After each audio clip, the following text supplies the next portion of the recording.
मजदूर विरोधी सरकार मुर्दाबाद।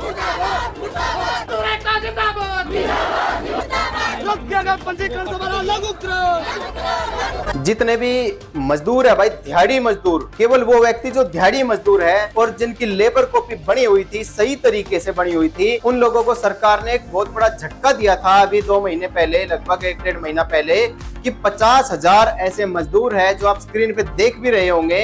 50,000 जो मजदूर है उनकी जो लेबर कॉपी है बिना बताए सरकार ने काट दी, और वो काटने के बाद वो मजदूर सड़कों पर उतर आए। आप पहले थोड़ी थोड़ी एक क्लिप देखिए। जो ये मजदूर है आपको दिख रहे हैं, ये सड़कों पर नारेबाजी कर रहे हैं, ये धक्के खा रहे हैं, इसलिए कि उनकी मजदूरी कॉपी क्यों काटी है। उनको जो आर्थिक लाभ दिया जाता था, बच्चों की पढ़ाई का है, उनको औजारों का है, या उनको सिलाई मशीन का है, साइकिल का है, किसी भी प्रकार का जो BOCW के तहत आते हैं, जो उनको ये लाभ मिलता था, वो क्यों बंद कर दिया। अचानक से सबको मैसेज आए कि उनकी मजदूरी कॉपी काट दी गई है और जो उन्होंने वर्क स्लिप बनवाई थी वो भी फर्जी पाई गई है। तो आप खुद सोचिए ऐसे मजदूरों का क्या होगा, क्योंकि सरकार ने तो अपना काम कर दिया। सरकार को ये सोचना चाहिए कि जब भी कोई व्यक्ति, जब भी कोई मजदूर एक फार्म भरता है, आप सबको पता है, अगर आप एक फार्म भरते हो और उस पे किसी अधिकारी के साइन करवाने होते हैं, या तो आप दलाल के चक्कर में फंस जाते हो, या फिर जिस अधिकारी के पास, जिस पटवारी के पास जाते हो, वो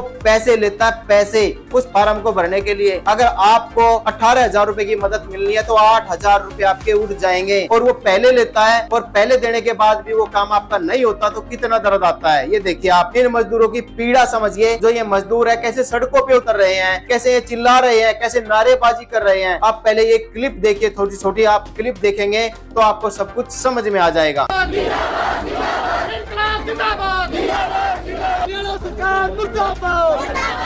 जैसे आपने ये क्लिप देखी, इसके अंदर देखिए कितने जो मजदूर है वो कैसे सड़कों पर धक्के खा रहे हैं, कैसे सरकार के चक्कर काट रहे हैं। तो इनकी पीड़ा को सुन करके, इनको देख करके आपको ये लगेगा कि इनके साथ नाइंसाफी हुई है। जी बिल्कुल, इनके साथ नाइंसाफी हुई है। फैमिली आईडी के अंदर आप ये देखिए कंस्ट्रक्शन वर्कर का होना जरूरी है, जबकि कंस्ट्रक्शन वर्कर केवल वो व्यक्ति होते हैं जो चिनाई मजदूरी का काम करते हैं। जो चिनाई मजदूरी करते हैं वो कंस्ट्रक्शन वर्कर कहलाते हैं। उसके अलावा आप खुद सोचिए, जो मजदूर खेत में काम करता है, किसी के यहाँ दिहाड़ी पे जाता है, वो भी तो मजदूर है। ये कंस्ट्रक्शन वर्कर का सिस्टम भी खत्म हो जाना चाहिए। ऐसी एक जो व्यक्ति है, मैं इनको नहीं जानता, इनकी मैंने स्पीच इंटरनेट पे देखी, तो आप भी थोड़ा सा इस स्पीच को सुनिए। उन्होंने कितनी बातें कंस्ट्रक्शन वर्कर के बारे में बताई, मजदूरों के बारे में। ये तो अभी आई है समस्या, कटे तो ही है। अभी मैं आपको सिर्फ ये, मैं आप तमाम को ये तरीका बताना चाह रहा हूँ कि किस प्रकार के अधिकारी पढ़े लिखे कुर्सियों के ऊपर विराजमान हैं।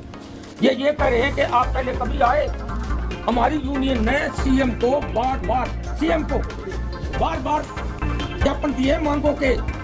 अभी 15 दिन पहले तो कुरुक्षेत्र से दिया, अभी क्या पेपर में आती नहीं, CID वाले जानते नहीं। ये अधिकारी है आपके सामने, और ये एक अधिकारी नहीं, याद रखो, वहाँ जो DC बैठा है, हमने ज्ञापन दिया, हमने उसको कहा था कि हमारे को टाइम दीजिए। वो मीटिंग में था, थाना मीटिंग में, हमने कहा कोई बात नहीं, आप टाइम दीजिए। आज तक उस अधिकारी ने यूनियन को बुला। याद रखो ये बात। ऐसे अधिकारी जगह पूरे देश के अंदर इस भारतीय जनता पार्टी की सरकार ने लगा रखी है। पता नहीं मुंह में से क्या निकालते हैं। कोई कानून की बात नहीं, कोई नैतिकता की बात नहीं। ये तमाम पूरे देश के अंदर इस प्रकार से मजदूरों के ऊपर नए कानून लागू करके उनको बंधुआ मजदूर बनाने की पूरी साजिश कर दी गई है। इस बजट के अंदर एक भी पैसा का कोई प्रोविजन अखबार में अंदर खाने कुछ है, मनरेगा मजदूर के लिए बजट में कोई दाम तक नहीं है। कल्याणकारी योजनाओं के ऊपर बहुत थोड़ी संख्या है राशि की। कानून सारे बदल दिए गए हैं। सुबह शाम धर्म के ऊपर देखते हो ना, कभी रामायण के 3-3, 4-4 और बातें दुनिया भर के आ रहे हैं। बातों की पोल पट्टी भी खुल रही है। उसके बावजूद हमारे बच्चों को बर्बाद किया जा रहा है। 24 घंटे आ रहे हैं, हमें रोटी चाहिए। अगर रोटी होगी तो किसी ने राम बदलेगा, और अगर किसी ने देवी माता कोई अपना इष्ट कुछ करना होगा तो बगैर भूखे पेट तो नहीं होगा। भूखे पेट नहीं होगा, पेट में रोटी चाहिए। रोटी पहले, राम बाद में। रोटी चलेगी पेट में तो राम मुंह में ताप पर निकल जाएगा, जिसने काटना हो खुद काटो। याद रखना इस बात को। लेकिन भारतीय जनता पार्टी की राज्य और केंद्र की सरकार लगातार मजदूर विरोधी शक्तियों में जुटी हुई है। धर्म के नाम पर बैठा जा रहा है। अरे हम यहाँ खड़े होकर ये कितने लोग हैं, मीडिया वाले हैं, इन्हीं में कोई अपने स्वार्थ की पूर्ति करने के लिए जो राष्ट्रीय मीडिया है वो बेकानून के ऊपर लगा हुआ है, हमारी बात नहीं दिखाता, हमारी बात मजदूरों की बात नहीं दिखाता। इसी प्रकार से अधिकारी, इसी प्रकार से पुलिस का एटीट्यूड, तमाम चीजें। एक ही बात मैंने इनको कहा है, अगर ये समस्या अभी हाल ही की है और जींद जिले की है, अधिकारी को अभी तक पता नहीं है इसका। तमाम एसडीएम को, तमाम बीडीपीओ को, एडीसी को, तहसीलदार को, सभी को पता होना चाहिए। अगर जींद जिले के 32,000 से ज्यादा मजदूरों के जो फॉर्म थे, अप्लाई किए थे, आवेदन थे ऑनलाइन, उनको एसवी कट कर दिया, ब्लॉक कर दिया, उनकी कापियां नहीं बनेंगी। लेकिन उनके तो ब्लॉक नहीं हुए जो जमींदार थे, उनके तो ब्लॉक नहीं हुए जो दुकानदार था, व्यवसायी था। ये भेदभाव क्यों? क्या इसका काम नहीं है ये? हम कहते हैं कि जिसने गलत किया उसको सजा दो, हम यहाँ खड़े होकर कहते हैं, लेकिन मजदूरों को मरने नहीं देंगे। मजदूरों के लिए यहाँ जो भी हमें करना पड़ेगा वो करेंगे। क्या सीआईडी के साथ सुन रहे हैं, मीडिया सुन रहा है और उधर अंदर जा रही है मेरी आवाज। याद रखना, बार बार अगर अगली बार सुनाई नहीं हुई तो मैं यहाँ मीडिया के सामने ये कह रहा हूँ कि हमें इस पूरे उपमंडल का घेराव करना पड़ेगा।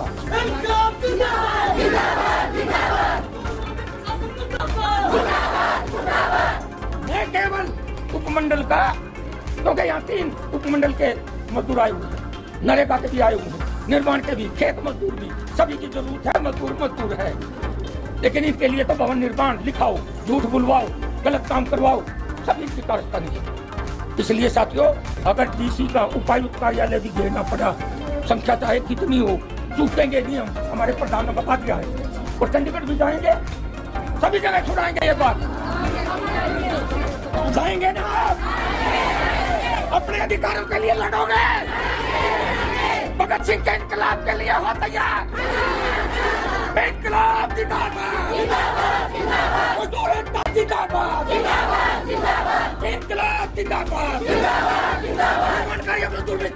बताइए कि जो व्यक्ति खेत वगैरह में काम करता है वो भी तो एक मजदूर है, उसको भी इन सभी चीजों का लाभ मिलना चाहिए। उनको लाभ नहीं मिलता और लाभ ना मिलने के कारण ये लोग सड़कों पर है। लाभ तो मिलना दूर की बात, इनके पैसे भी बर्बाद हुए जो उन्होंने पटवारी वगैरह को दिए हैं, और इनकी मजदूरी काफी भी कट गई। तो मैं आपको पुनः ये बात कहना चाहता हूँ कि जो व्यक्ति गरीब है, जो मजदूर है, अभी सरकार की तरफ से थोड़ी सी संतोषजनक जो खबर आई है वो जरूर आई है कि अनिल विज जी है जो हरियाणा के मंत्री है, उन्होंने जांच के आदेश कर दिए हैं और 50,000 जो मजदूरी काफी कटी थी उनकी जांच होगी और वो दोबारा से जुड़ेगी। और जिन अधिकारियों ने वो मजदूरी काफी काटी है उनके खिलाफ भी एक्शन लिया जाएगा। तो ये बहुत अच्छी खबर है। अगर आपकी भी जो मजदूरी काफी है कट गई है और वो नहीं जुड़ी है तो आप हमें जरूर व्हाट्सएप करें और हमें बताएं आपकी समस्या क्या है, और आपको किसी भी योजना का लाभ घर बैठे अगर लेना है तो आप हमें जरूर बताएं, और कोई भी दिक्कत है आपको तो वो भी बताएं। तो हम आपकी सेवा में सदैव तत्पर हैं, तैयार हैं। आपको आने की कहीं पर भी आवश्यकता नहीं है, आप केवल हमें व्हाट्सएप कर सकते हैं और आपको घर बैठे सभी स्कीमों की जानकारी भी दी जाएगी,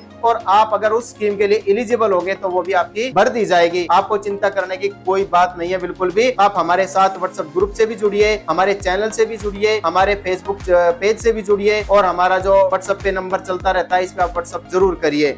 तो आप ये, मैं दोबारा से फिर आपको ये स्क्रीन लगा देता हूँ। श्रमिकों के पंजीकरण रद्द करने पर जांच के आदेश। आप इस न्यूज को पूरी पढ़िए, जिसकी मजदूरी काफी कटी है उनको थोड़ी सी शांति जरूर मिलेगी। तो आज की वीडियो में इतना ही। नमस्कार।